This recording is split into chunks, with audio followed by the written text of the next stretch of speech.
اعوذ باللہ من الشیطان الرجیم، بسم اللہ الرحمن الرحیم۔ السلام علیکم پیارے بچوں، آج کے سبق میں ہم حروف کے بارے میں جانیں گے۔ حروف یعنی بے معنی الفاظ، ایسے الفاظ جن کا کوئی معنی نہ ہو۔ حروف کسے کہتے ہیں، حروف کو کیسے استعمال کیا جاتا ہے، اور اردو میں گرامر کی روح سے حروف کیا ہیں، یہ ہم آج کے سبق میں جانیں گے۔ گرامر کے لحاظ سے حروف کی تعریف اس طرح سے ہوگی: ایسے الفاظ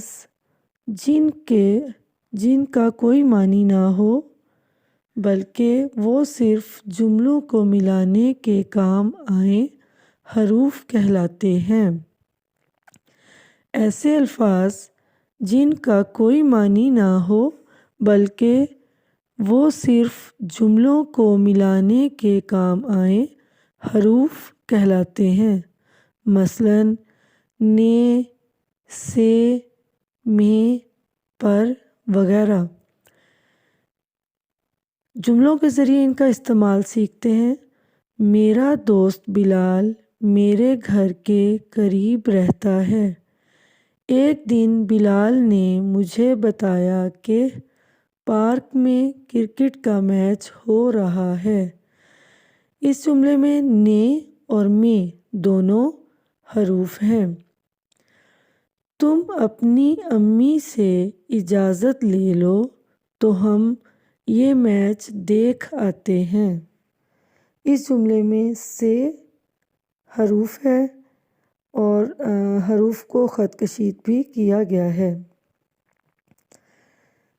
میں نے اپنی امی سے اجازت لی اور ہم دونوں اپنی اپنی سائیکلوں پر پارک میں جا پہنچے۔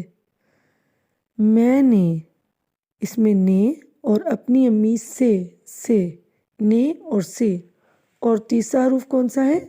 پر۔ نے، سے اور پر تینوں حروف ہیں۔ پارک میں بہت لوگ جمع تھے۔ اس جملے میں حروف کون سا ہے؟ میں۔ ہم نے اپنی سائیکلیں سائیکل اسٹینڈ میں کھڑی کیں اور پارک میں داخل ہو گئے۔ اس جملے میں دو دفعہ استعمال ہوا ہے۔ اگر یہ حروف استعمال نہ کیے جائیں تو جملے نامکمل رہتے ہیں۔ تو اس جملے کو مکمل کرنے کے لیے حروف کا استعمال کیا گیا ہے۔ اس میں حروف کون سا ہے؟ میں۔ اللہ حافظ بچوں، اپنا خیال رکھیے گا۔